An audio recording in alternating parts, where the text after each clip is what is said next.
Move this window away from the shared applications. Okay, man. Okay, so I hope you can see my screen and I hope that you can hear me. I don't know what is going on. GoTo has had some kind of tantrum. If you can hear me, can you just give me a confirmation in the questions area? Thank you, Gail. I appreciate it. Okay, let's try to share with Michael. Today we have Mike Calendine, the Faculty Training and Development Specialist with Educational Services, going to go through an overview of faculty development and how to make that work. I'm just trying to make a presenter. All right, Michael, I hope this works. Okay, so great. All right, can you hear me now? Yep. Beautiful. All right, guys. So I know we don't have a lot of time for this, so I want to get started really quick and talk a little bit about what development is and how to get it and where it's at and so forth. Now, I want to tell you a couple things first. First, we do a whole hour session on this, and there's actually a link for the asynchronous videos that you can get an hour of credit for it. So this is going to be the shortened version of it, but I think it's going to give you a little bit of an insight. If you've never seen this before or heard about it, it's a good starter. It's a good starter because there's a lot of questions that we always see, and I'm going to try to kind of hit the major questions as we go through. But it's just kind of like a little adverb session, right? The wheres, the whats, things like that. So, what is development in general? In general, faculty development for you guys is defined as anything that has to do with learning opportunities, training, or anything that enhances your classroom presence. So that really means it could be something like learning strategies. It could be like, educational philosophies. It could be Generation Z. It could be millennial generation. It could be things like that. Or it could be anything that helps you in maintaining your currency. So if you are a graphic designer and you have to meet your requirements for graphic design, that's this. So it's pretty wide. And it's beneficial because now, for you guys who've been here for a while, we used to separate this, and that's not the case anymore. It can be internal or external. Internal is what you're doing right now, all right? So anything that's done through DCEAH, I think I threw an A in there, DCEH is internal, all right? Be it through your manager, be it through the training team, be it through HR, that's internal. External is, as you can imagine, let's say you teach at Walden and you want to try to get something not accredited, but used from Walden, that would be an external. Or if you do something from Turnitin, or if you do something from Pearson, anything like that, we'd throw into the external.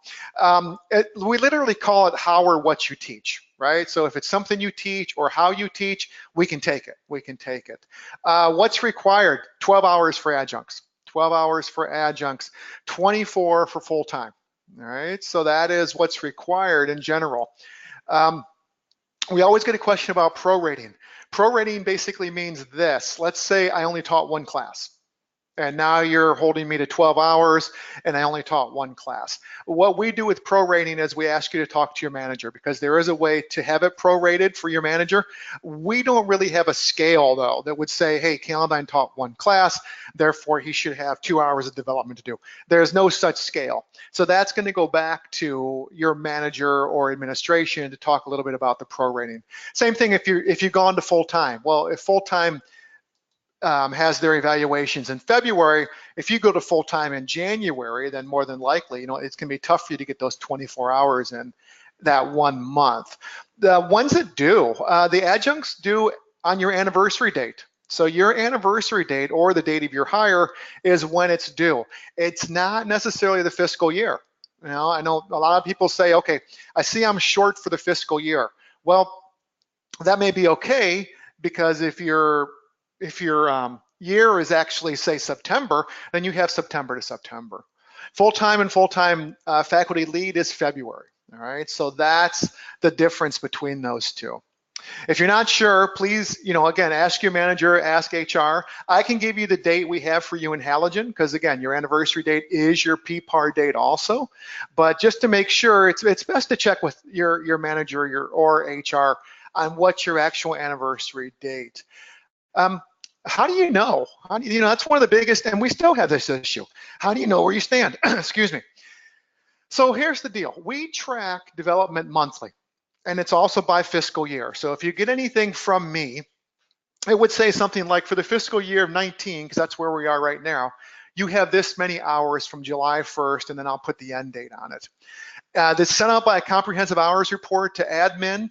We also have been sending out emails. Now, there has been a little snafu since we changed to Brightspace. Hopefully, for that October 1st area that would include July, August, September, we're going to go back to those emails and get those emails starting to go back out to you guys.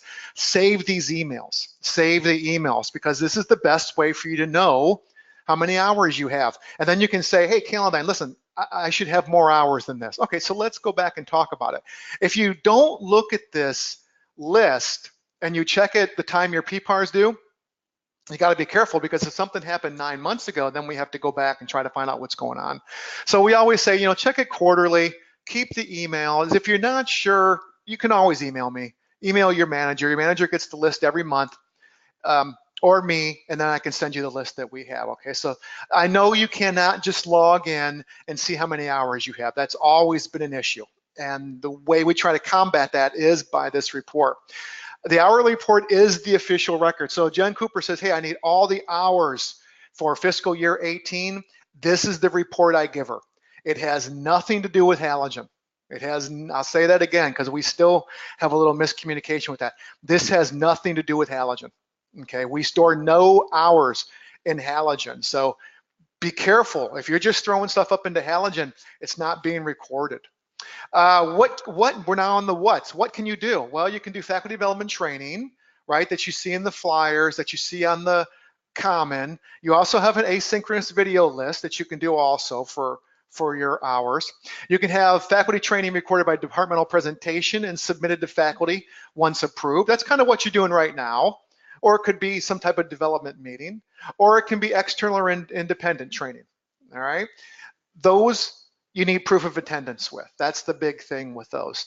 So the faculty development trainings, you can find the you can find the description when you click into it, right?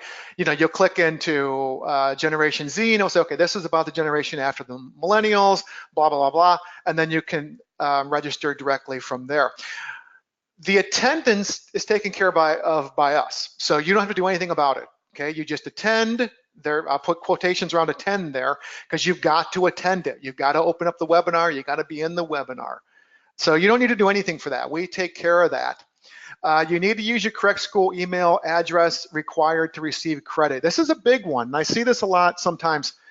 Hey, Jeremy, real quick, when do you want me to end? Because I know we started a few minutes late. Whenever you're done. Okay. All right. Thanks, bud. If you're using your Yahoo, or you're using your Gmail, or you're using something else, I'm going to be prophetic here. There's going to be a time when you will not get credit. Okay. You've got to use your AI email. And the reason is that we're becoming so automated that if it's not the AI Active Directory, it's not going to be picked up. All right, so make sure you're using it, and that's for anything. It's for the faculty meetings, it's for our sessions, whatever it may be. If you're putting in your personal email, and matter of fact, if you try to register with your personal email to our sessions, you're going to get declined. You're going to get declined. There are no prerequisites for our trainings as it stands right now. Everything is worth an hour. So anything on that flyer is worth an hour. I do a 2-hour faculty forum in December. It's kind of a holiday fiesta. And that's probably the only session that you see that will go for 2 hours. We are increasing the number of trainings offered. We're doing more Brightspace. Sarah has a new one coming out this month. We started a connectedness last month. So you are seeing the sessions for the trainings increased to help to find those niche that you're interested in. That's really what it's about. The next thing you can do is the meetings, right? Now, what are these? Because these get to be kind of confusing. These are trainings held by faculty mentors, or program directors. So basically exactly what you're doing right now. They must be accepted within the definition of development. Makes sense.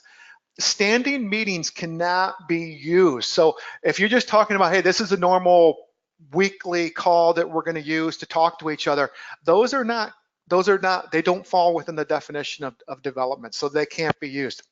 For instance, if there's a new policy or enhances curriculum, things like that, those can be used. But here's the kicker. The credit can only be given by the presenter, meaning if someone from this session writes me when we're done and say, hey, I was in that session, can I get 0.2 hours? No, you can't. We cannot take credit from the attendees. The credit has got to come from the presenter. And the presenters have a form. And I don't know if you've ever seen this form, but it basically says, okay, what was it about? How long did it go? Who was there? Because what they're doing is they're vouching for it. They're vouching that, yes, this was actual development. So here's what I would do. Whenever you go into a big meeting or whenever you're going to a meeting, just ask the presenter, hey, is this going to be considered for faculty development? Just make sure you know, because if you don't know, don't presume that it's going to be. And then they have to actually file the form with me so I can place it into the LMS. All right, so that's kind of a sticking point right now. I have a few right now that we're not sure if they're development or the presenter didn't send me something, and that's why I said always check that list, because if you tell me you went in July and we're in September, I can deal with that. But if you tell me you went in July and we're in May, then it's much more difficult, because we don't remember everything. So now you have to go back and say, hey, remember that session you did in July, or the session and it's now May, and then they say, well, I need the attendee list. That's where it gets to be difficult. All right. What else can you do? Library training, right? Those are all worth an hour. You can do these. These all have their specific times also. So those are also open. The kicker with these is that right now we're on a quarterly reporting session. So you guys are going to see this session on, let's see, October, November, December. It will be this month, right? Because we're at the end of the quarter this month. So if you did some in August or July, they're not going to be there until September, because we report on these quarterly. That may change in the future, but right now, because it's such a manual process, it's quarterly. What else can you do? Outside training, things taken from on ground. It's got to be in the current fiscal year. That's the one big thing. It's got to be current fiscal year. You have to submit proof, okay? Now, this is where we get to another kicker. What you need to have, and I'm going to jump ahead here. You need this, all right? This is what you need to send me, always. I need the date of the activity, I need the proof of completion, I need the proof of time spent, I need the hours awarded for the session, and I need a certificate if it's available, all the time. All the time. And if you don't give it to me, as some of you guys know, I will just write back to you with this same slide that this is what I need. I cannot just, and again, it's not that anyone's lying or anything like that. Everything's filed. So this is what I need in your file for your development. If you just tell me, hey, I went to a conference for 3 days for 20 hours, can't do that. Can't do that. You've got to tell me what you went to. You got to give me some proof that you attended it, and then some proof of the time spent, like the breakout sessions, things like that. All right, so that's the big things. Transcripts, we can use transcripts, but understand right now you only get the credit hour. So if you take a course and it's 33 contact hours, you're only going to get the credit hour associated with that. If you're doing CEs or CEUs, it's always the CE that's get accredited, meaning it gets registered. So in other words, if you remember that conference I did that for 20 hours and my professional organization says I only get 6 hours, that's what I get. I get 6 hours. So what do we do with these? Independent or external credit, you'll see these on your record. They're not going to be in the LMS though, okay? There is no form. There is no form. Just what I told you need to submit, and that's it. So remember, always what you need to send to me. Date, proof of completion, proof of time spent, and we do not give credit for untimed things, trainings repeated within a year, except for faculty forum and the monthly journal. Those you can take every month. Anything that's not related to your definition of development, dissertation and thesis writing, we can't. reading or editing we can't, or reviewing or grading, all right? So all those we can't give credit for. If there's something you think it can be given credit for, but it's not in the guidelines, that's fine. We can just, let's talk to Matthew about it or Jen about it, wide open for those. As always, please ask questions, right? Send it over to us. If you're not sure, I always say, I'd rather have you submit all this stuff than not submit it. Any type of independent or external credit, send it to me, and so we can get it taken care of for you. Remember, don't be afraid to request training. If there's something you want to see, let's do it. Check your hours quarterly. If you find development that you believe others would enjoy, share that. And as always, finally review the guidelines, guys. All right, that was quick. Thank you. I am so sorry. I don't know what was going on with GoTo, but no worries, no worries. it decided to work. So I appreciate